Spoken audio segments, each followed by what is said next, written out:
All right, so we're in the doctor's opinion. We're on page XXIX, which is 29, paragraph 1. On the other hand, as strange as this may seem, those who do not understand, once the psychic change has occurred, the mind is changed, has occurred, the very same person who seemed doomed, who had so many problems, so despairingly to ever solving them, suddenly, how quickly does this occur? Suddenly. When you do it, it happens quick. Now, finds himself easily able to control his desire for alcohol. It's removed. The only effort necessary being that he follows a few simple rules. Now, a lot of people think that those rules are the 12 steps. Well, when the doctor wrote this letter, he hadn't seen them. Bill hadn't penned them. So he's talking about their way of living.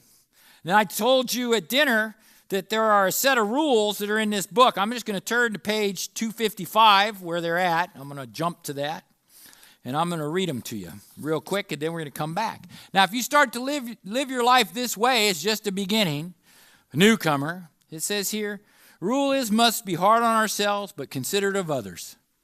Always thoughtful for another human being. Our rule is not to avoid places of drinking if we have a legitimate reason for being there. Now, I want you to notice the page number. It's 101. By the time you get to page 101, you're supposed to have been recovered and you've taken all 12 steps. So I don't suggest you tell the newcomer, go sit down at the bar and see how it works. But once a man has been through this process and is a surrendered human being walking upright, he should have confidence that he can go anywhere. The rule is to live and let live. There it is. It's the freedom. You're free to choose to live your life any way you want. I like to say you can believe whatever you want.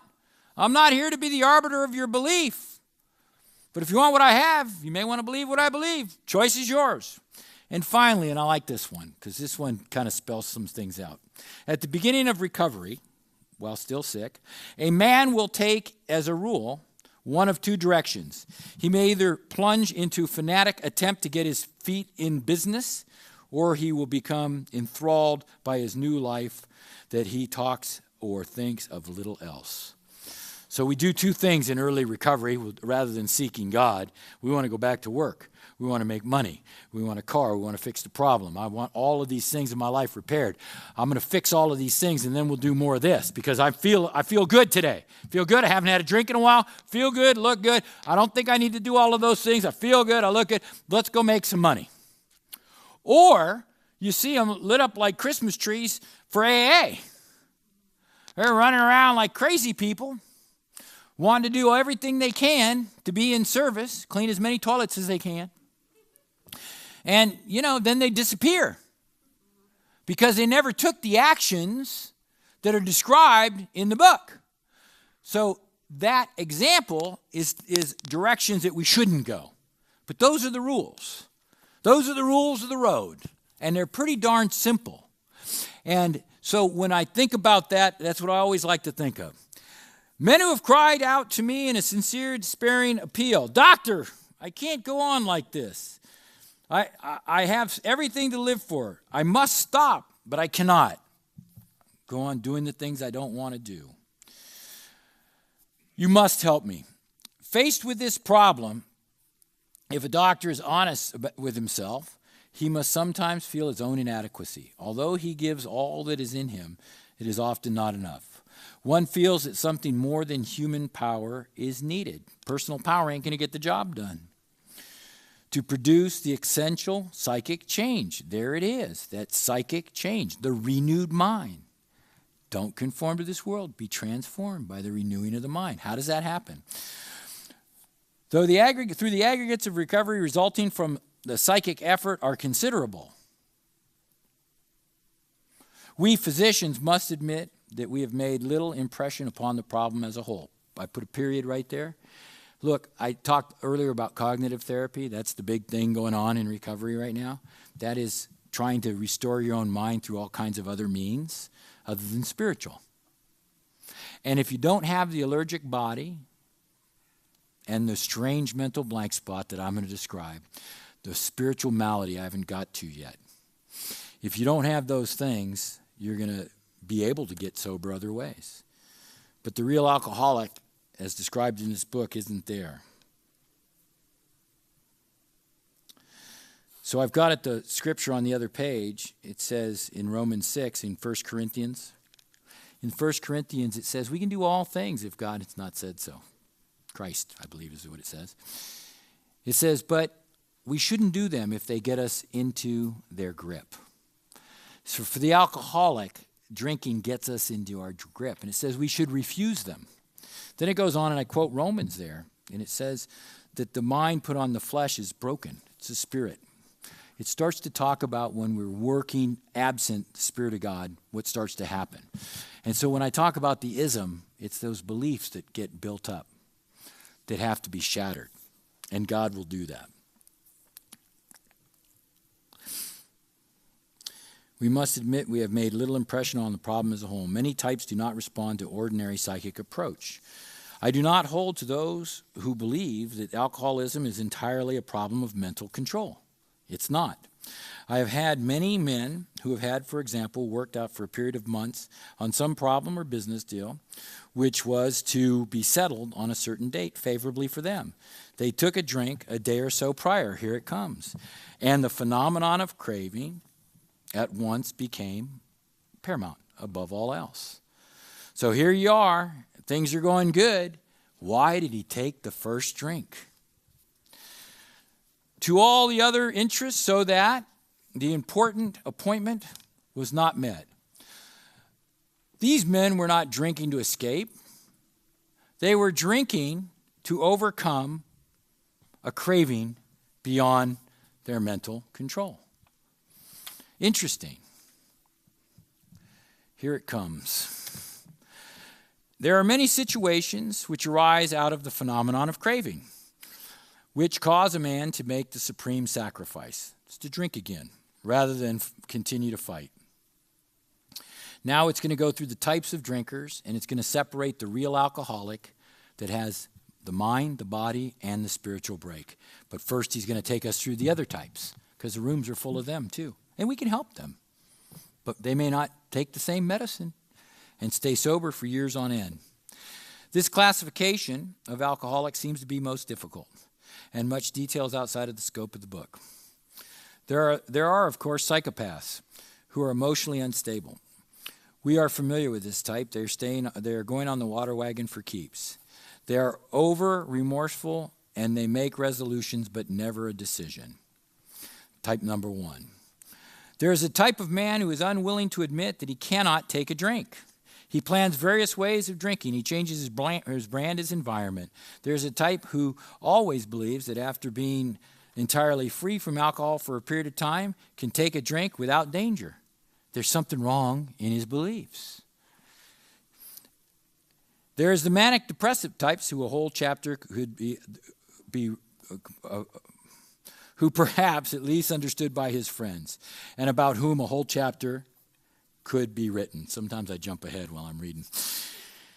There are the types emotionally normal in every aspect except the effect alcohol has upon them. They are able, intelligent, and friendly people. Bam, this is us. This is going to start to describe the real alcoholic, the three-headed dragon. All of these men and many others have one symptom in common. They cannot start drinking without developing the phenomenon of craving. This phenomenon, as we have suggested, is the manifestation of an allergy, which differentiates these people and sets them apart as distinct entities. It has never been by any treatment which we are familiar permanently eradicated. Here it is. The only relief that we suggest is entire abstinence. Now, as I've said, when you look at this and you think about abstinence being the thing that opposes gluttony as a virtue, what happens when you tell an alcoholic, just don't drink? It don't register, and it won't work. So the doctor's saying, you don't get to drink again, and medically I don't have an answer for you, but these guys have a spiritual way out. Very interesting, right? So leave your finger on this page, and then turn to page 44, as it instructs you to do on the A page there. just to show you one more little thing here. This is the chapter called We the Agnostics. And here's a very, very simple test for somebody to know if they're alcoholic. And it's underlined in the first paragraph. If you honestly, if when you honestly want to, you find you cannot quit entirely, or when drinking you have little control over the amount that you consume, you're probably an alcoholic. Pretty simple. Come on. But we got to make it complicated because we're complex creatures. Now here comes the obsession to control and enjoy. This phenomenon, as we have come and suggested, is a manifestation of an allergy which differentiates these people and sets them apart as distinct entities. It is never by any form of treatment which we are familiar permanently eradicated. The only relief we suggest is entire abstinence. This immediately precipitates us into a seething cauldron of debate. Much has been written pro and con, but among physicians, the general opinion seems to be that most chronic alcoholics are doomed.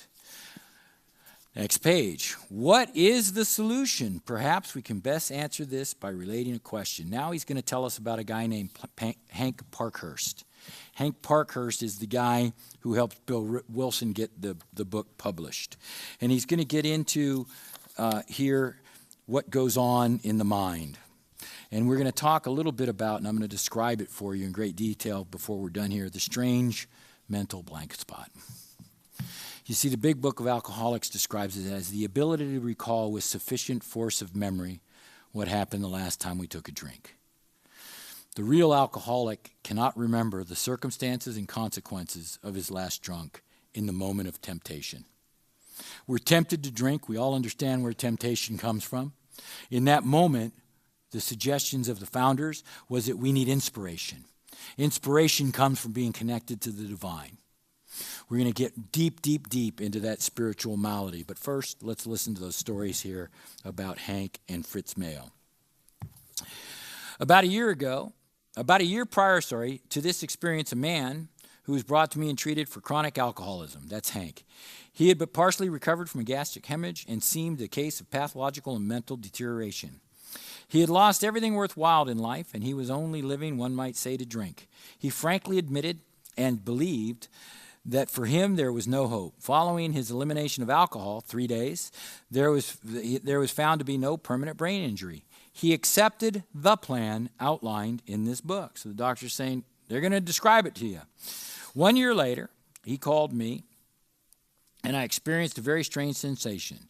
I knew the man by name and partly recognized his features, but there all resemblance ended. From a trembling, despairing, nervous wreck had emerged a man beaming over with self-reliance and contentment.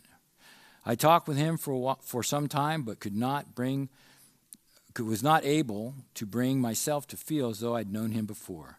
To me, he was a stranger, and so he left me. More than 3 years have passed with no return to alcohol. So Hank was an executive at Standard Oil, and he is the guy that helped Bill Wilson get this done, and he was just a huge mess. He wrote the chapter to the employer, which is all about how to do an intervention. When I need a mental uplift, I often think of another case brought to me by a physician prominent in New York City. The patient had made his own diagnosis and decided his situation helpless. He is hidden in a deserted barn, determined to die. You can find Fitz Mayo's story online at the website if you'd like. He gets to the old stories all gave you the answer in the last couple of sentences. So if you go to the website and you want to look at all the old stories, read the last couple of sentences of each one, and it'll tell you their solution. He was rescued by a searching party and in desperate condition brought to me. Following his physical rehabilitation, he had a talk with me in which he frankly stated that though treatment was a waste of effort, I could assure him, unless I could ensure him, as which no one ever had, that in the future he would have the willpower. Now, notice it's in parentheses.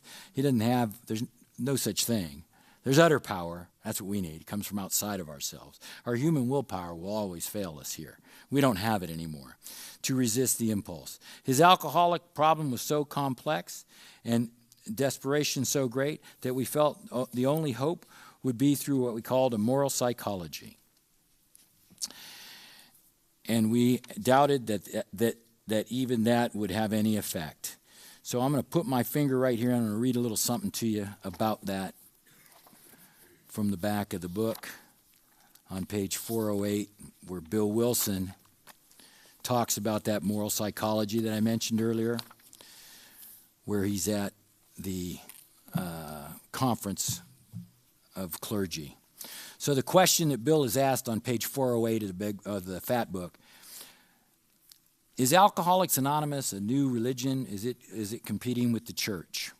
And it goes on, and in the last couple of sentences, so I'm just going to read from the last couple of sentences.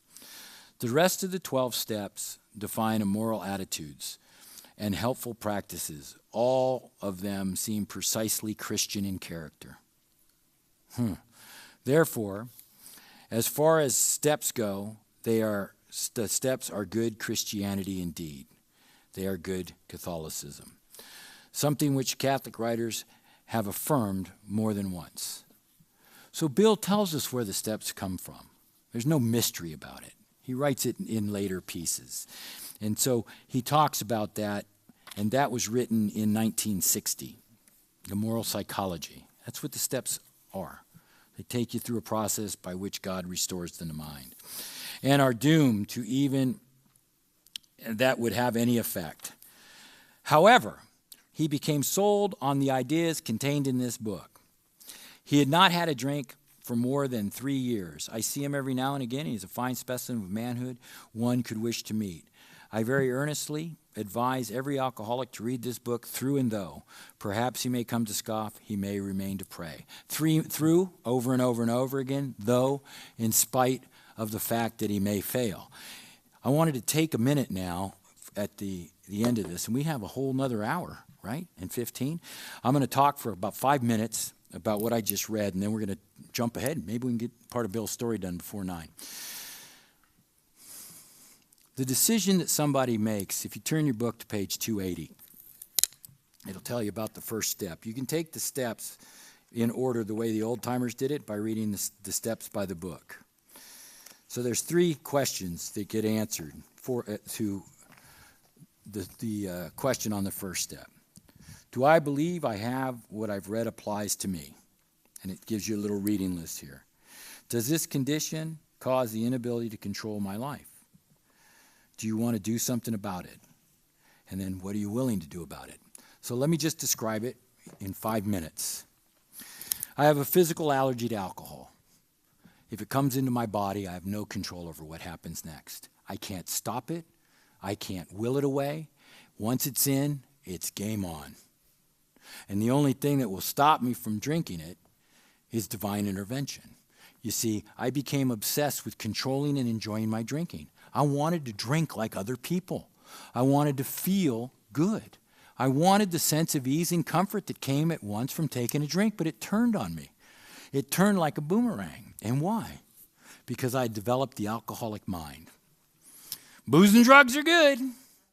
They take away discomfort with no negative consequences. That's what the words that came out of my mouth were saying from the time I was 12 years old till the time I was 29 and stopped drinking. It was a party, don't you know? Feels good. Couple of cans of courage. All these things I would say about it that were 100% opposite of what was really going on in my life. And it reinforced my drinking habit. And I began to develop a drinking pattern that was gluttonous. Because I remember the first time I drank deliberately. I drank to change the way I felt. That is God's work. I took it. I became God. It was the fullest form of pride a man can have. Misdirected pride will tell you that you are God and that there is no God. And when I got here, there was no God. And if you talked about him, you were a fool. That's where it'll go. Selfish, self-centeredness, that we think is the root of our problem, driven by 100 forms of fear. But I didn't know how gluttony worked.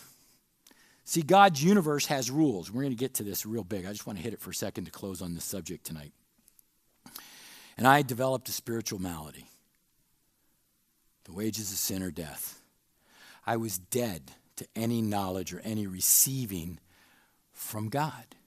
How does that spiritual malady represent itself? You go back to the garden, there's Adam and Eve. They're having a great time, frolicking around, playing in the sun. And they eat the fruit, and they're tempted 4 times. And he's told, if you eat this fruit, you will know good and evil.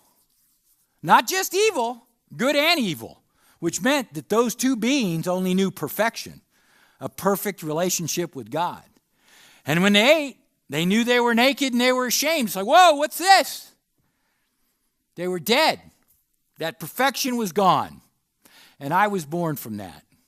Every man, woman, and child after that date comes into this world separate from God with a divine assignment to seek and find him. That's it. That's the whole meaning of life, is to seek and find God. It's why he gave us free will, because you have to have the ability to reject God of your own free will or you can't love. And he wants us to love. It says that he delights in our seeking him. The crazy newcomer who just can't get his head wrapped around, God loves it because he knows he is truly incomprehensible. Keep seeking me and I will keep giving you the breadcrumbs to bring you to me. Keep seeking, keep seeking, keep seeking. And when I didn't, I developed what the big book of Alcoholics Anonymous describes as a strange mental blank spot. The inability to recall with sufficient force of memory what happened the last time I took a drink. It is the 3rd leg of alcoholism. I cannot bring to memory what happened. How do I defend myself against something I can't remember? It's impossible. Somebody shoves the drink my way and I take it. And when we get into the deep parts of the book tomorrow afternoon, what Bill talks about temptation and inspiration. We know where temptation comes from.